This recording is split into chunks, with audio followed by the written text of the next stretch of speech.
বর্তমানে ভারতের নিকৃষ্ট পণ্য হচ্ছে আওয়ামী লীগ বলে মন্তব্য করেছেন বিএনপির স্থায়ী কমিটির সদস্য গয়েশ্বর চন্দ্র রায়। ২১ ডিসেম্বর ময়মনসিংহের হালুয়াঘাট ডিএস আলিম মাদ্রাসা প্রাঙ্গণে ফ্রি চক্ষু ক্যাম্প অনুষ্ঠানে প্রধান অতিথির বক্তব্যে তিনি একথা বলেন। ভারতের সবচেয়ে নিকৃষ্ট পণ্য হলো আওয়ামী লীগ।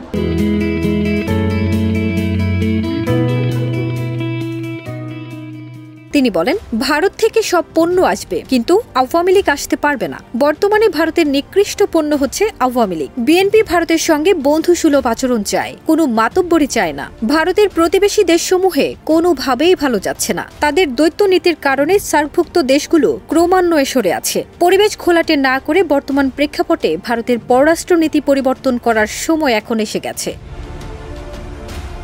গয়েশ্বর চন্দ্র রায় বলেন, শেখ মুজিবুর রহমান বড় নাকি জিয়াউর রহমান বড়, এটা নিয়ে তাদের অপমান করার প্রয়োজন নেই। সাবেক সেনা কর্মকর্তারা যেভাবে শেখ মুজিবুর রহমানকে হত্যা করেছেন, সেই আগস্ট মাসে শেখ হাসিনা নিজ হাতে তার বাবাকে দ্বিতীয়বার হত্যা করলেন। আওয়ামী লীগ শিক্ষার দিক দিয়ে একটি অকৃতজ্ঞ দল উল্লেখ করে তিনি বলেন, এখন তার বাবার জন্য দোয়া করবে এমন লোকও খুঁজে পাওয়া যাচ্ছে না। ওদের কিন্তু বরকত ভালো না, যার কারণে তাদের নেতাকর্মীরা ঝাঁকে ঝাঁকে দেশ থেকে পালাতে হয়েছে।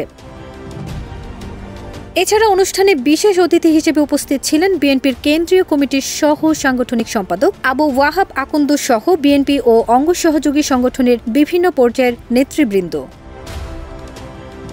ফারজানা নিকিতা, দেশ রূপান্তর।